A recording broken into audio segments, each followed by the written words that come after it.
Hello, my friends, and welcome to Filipino Beyond Borders, a safe space where we honor our stories, celebrate our resilience, and explore the emotional and mental journeys that come with being Filipino, whether you are in the Philippines or abroad.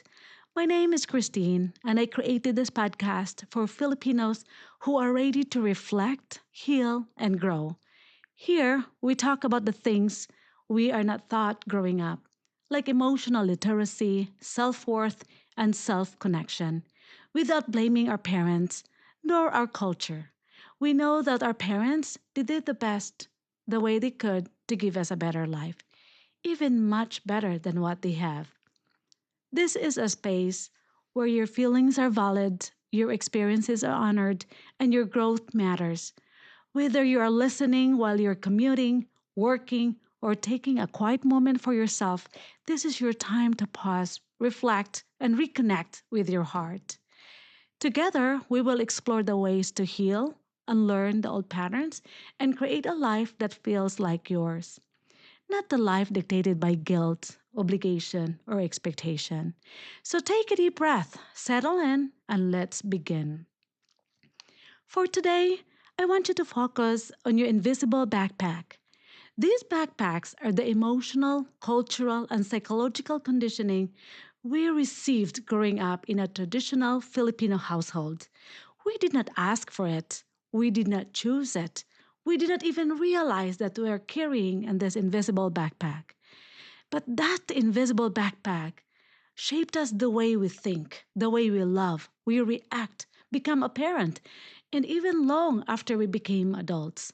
So today, I want to help you open that backpack, not to blame our parents, not to shame our culture, but to understand ourselves with kindness, honesty, and compassion. Because awareness is the beginning of healing, unpacking that backpack with pure understanding, with open eyes, with so much understanding of our childhood conditioning that shapes us as adult today. Let me start with a simple image. Imagine a Filipino child being born. From the moment this child takes their first breath, the world around them begins placing things inside their invisible backpack. These are the messages like be obedient, never talk back, respect is non negotiable. Your worth is measured by how much you sacrifice. Family first, even if it costs you your peace. Just bear with it. Don't cry. Just do what you're told to and never question. These messages rarely come with bad intentions. Most of them come from love, from the desire to protect us, from our tradition, from our parents who were also carrying in that invisible backpack without knowing. But here's the truth: a belief created for survival does not always help us thrive or survive in this modern world. And whether we notice it or not, these beliefs become the default settings in our mind. We don't notice this backpack when we're young. We notice it only when we become adults and start to question ourselves, especially when we are tired, overwhelmed, resentful, or lost. And we don't even know why. So today, let's open this backpack gently with love and understanding and without judgment. I want to share 5 powerful cultural patterns that many Filipinos grow up with. You might relate to all of them, or maybe just a few, but even understanding one has the power to change your life. The first one that I wanted to point out is obedience over voice. What does this mean to us? We grow up hearing like, don't talk back, don't ask why, listen to your elders. Growing up, many of us were trained to follow directions without question. We were taught that obedience was love and silence was respect. Asking why was often seen as being disrespectful. Curiosity became disobedience. And when we struggled to follow the manual that our elders created for us, we were labeled as matigas ang ulo, hard-headed, rather than a human being that is learning and evolving. So many Filipino adults today, they apologize for having their needs, feel guilty saying no, feel unsafe expressing their opinions, stay in an unhealthy situations or relationship because confrontation feels threatening. We were trained to be agreeable, but we are not authentic to ourselves. The second one that I wanted to point out to you is the martyr mentality. Filipinos wear this sacrifice as a badge of honor. We endure quietly, believing that as long as our loved ones are happy, our suffering is justified. We don't complain. We carry everything because we were taught that sacrifice is a virtue and that the more we give up, the better person we are. And in that sacrifice, we seek validation. We learn to measure our worth by how much we can endure. But when you silence your needs for too long, they don't vanish. They transform into resentment, exhaustion, emotional numbness, bitterness. Remember this: sacrifice without boundaries is trauma disguised as love. The third one that I wanted to point out to you is the manual of expectations.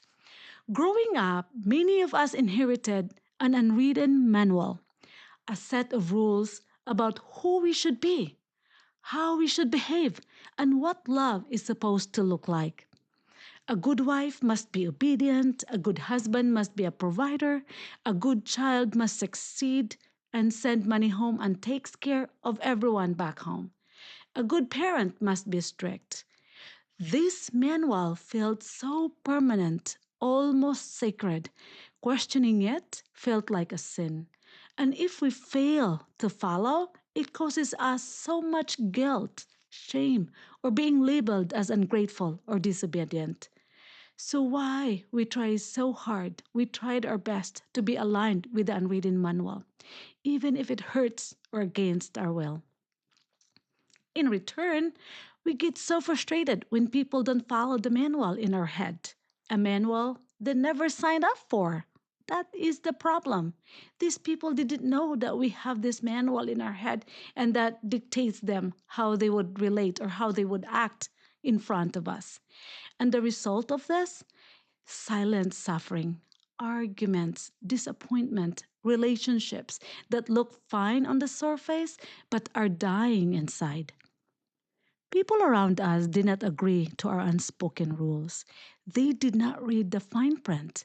And when they failed to meet expectations we never voiced, we felt hurt, resentful, or unseen, without realizing that we're holding them accountable to a script they never received. Healing begins when we recognize that the manual was inherited, not chosen, and that love doesn't come from control or silent expectations, but from communications, boundaries, and shared understanding. The fourth one that I wanted to point out to you is shame as discipline. Many of us were not corrected with guidance, we were corrected with shame. Instead of being thought that, like not being thought as to why something was wrong, we were made to feel that we are the one that is wrong. Mistakes weren't moments for learning, they became proof of failure, embarrassment, or disrespect. Shame was used as discipline. We were scolded in front of others, compared to our cousins, neighbors, or siblings, reminded of what we are lacking instead of what we are learning. And it worked, at least on the surface. Shame made us obedient. It made us quiet. It made us hyper aware of how we looked, spoke, and behaved. But it doesn't teach emotional regulation, accountability, or self trust. Shame taught us that love is conditional. Shame creates adults who hide their true feelings, fear of failure, avoid taking risk, measure their worth based on on other people's approval. Many of the OFW know this deeply. We chase success not only from our ambition, but from our fear of being judged. The fifth one that I wanted to point out is emotional avoidance. In many Filipino households, emotions were never something we talk about openly. Not because our parents didn't care, but because they would never thought that emotional awareness was necessary. Our parents were raised to survive, not to process feelings.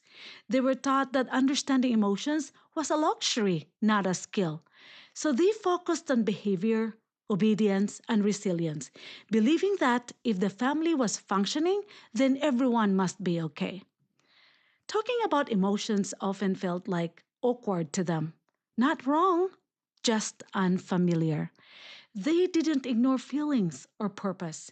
They simply didn't know how to name them, how to sit with them, or how to guide their children through them. No one modeled it for them. So instead, instead of them saying, like, I'm hurt, I'm struggling, I'm sorry, they will ask safer, more superficial questions. They would just ask you, hey, did you eat already? How was your school today? Are you okay? This was their way of caring. Practical concern became their love language. Silence became their coping mechanisms. Many parents assumed children were fine because that was the way themselves needed to hear. They wanted to believe in order to keep them going. Acknowledging pain, especially their own, felt threatening. If they opened that door, they feared everything might come out rushing out. But emotional avoidance has a consequences. When children grow up in homes where emotions are not named, validated, or discussed, they struggle to understand what they feel. Thoughts become confusing, feelings become overwhelming, expression feels unsafe or unnecessary. As adults, these children often minimize their own pain. They struggle to communicate needs. They feel guilty for having emotions, avoid conflict, or over explaining themselves, believe emotions are a burden to others.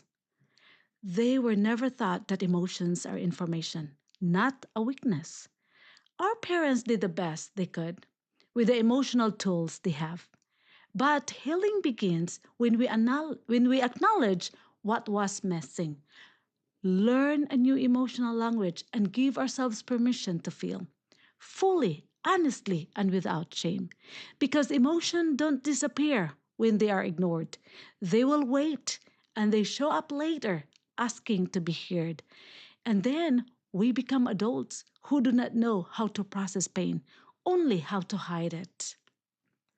Let's explore how the invisible backpack influences our marriage, parenting, friendships, work, self worth. In marriage, you might struggle with expressing your needs and how you wanted to be treated, expressing that you're hurt, expressing how you feel, fearing of conflict. Often we repeat the patterns we saw growing up. With parenting, you might notice yourself shouting, controlling, using guilt, expecting perfection. But because it's not because you wanted to, but because that's how you were raised. At work, you may avoid asking for raise, take onto too much, fear of authority, struggle with confidence, hesitate to advocate for yourself. This isn't personality, this is the programming. And once we understood the pattern, we can change the result. Take a deep breath with me. Let's do a gentle reflection exercise.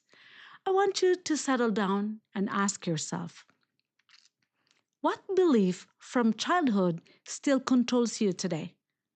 Whose voice do you hear when you make decisions? Is it yours or someone else? When was the last time you said yes when your heart begged you to say no?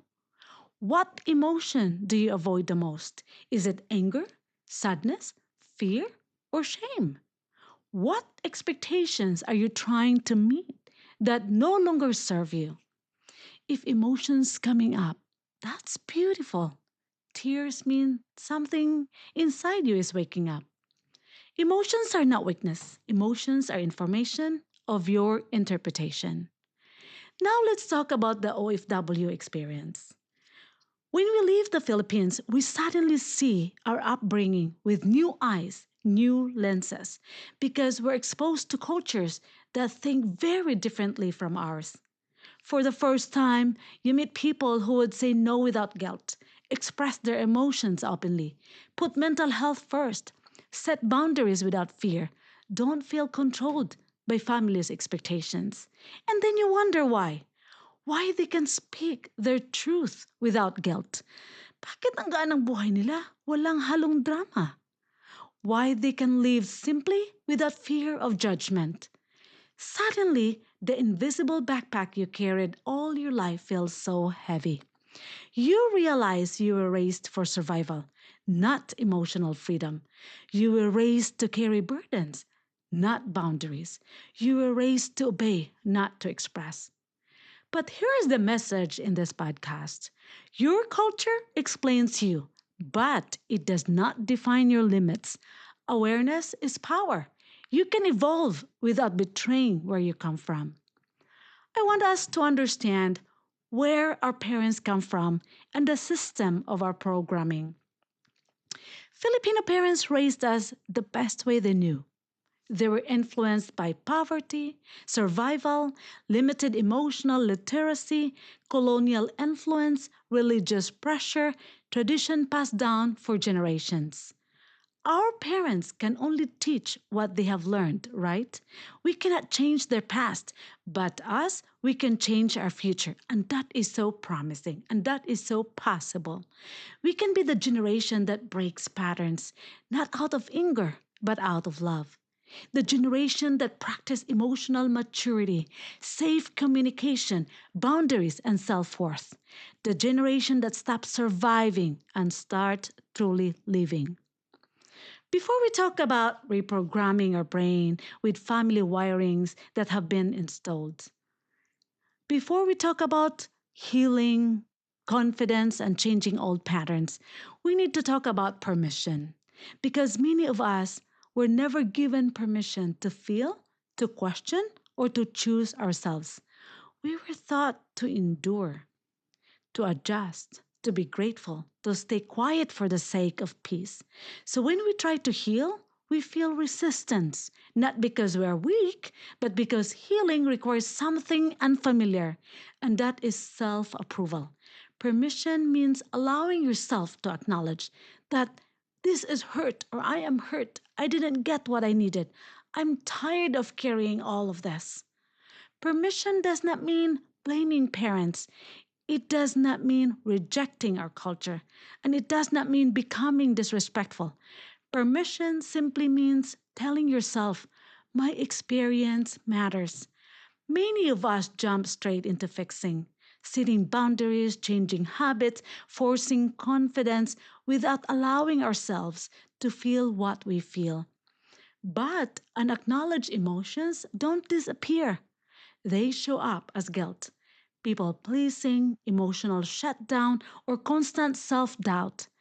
Healing begins when you stop arguing with your own pain, when you give yourself permission to feel without justifying, to rest without earning it, say no without explaining, grow without waiting for approval.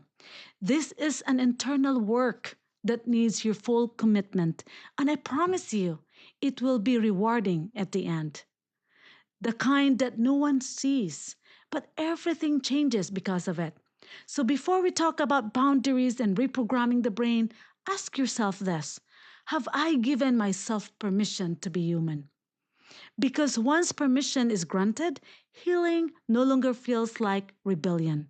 It feels like coming home to yourself. So, my friends, in the future episode, we will talk about Filipino boundaries, healing the inner child, reprogramming old beliefs, guilt and obligation, marriage and communication, emotional awareness, people pleasing, OFW identity, rebuilding confidence, loving yourself without guilt, rewriting your adult story. Your journey of healing begins here. Episode 1 is the awareness stage. You cannot change what you cannot see, right? But today, you've seen it all. So you don't have to carry everything anymore. You do not have to be strong one. You should not be the only strong one. You don't have to continue patterns because ganito kami lumaki. You can love your family and choose a healthier way. You can honor your culture and evolve beyond inherited pain. You can break cycles through awareness, compassion, and courage. Your life is not predetermined by tradition. You can rewrite the script with intention and purpose. And this podcast is your space. It's a safe space for healing. And this is where you need to begin. Thank you for spending time with me today on Filipino Beyond Borders. I hope this episode give you space to reflect, feel, and reconnect with your own truth. Healing is not a straight path, my friends, and I want to remind you that growth takes time. But every step you take toward understanding yourself, setting boundaries, and honoring your emotions, that's all that matters. If today's message resonated with you, I invite you to subscribe, share, or leave a comment. Your story matters, your healing matters, and your journey is important to me. Remember, you don't have to do this alone. You deserve support, guidance, and the freedom to live fully. Bye for now and stay healthy. Until the next episode, take care of your heart, honor your journey, and keep stepping forward.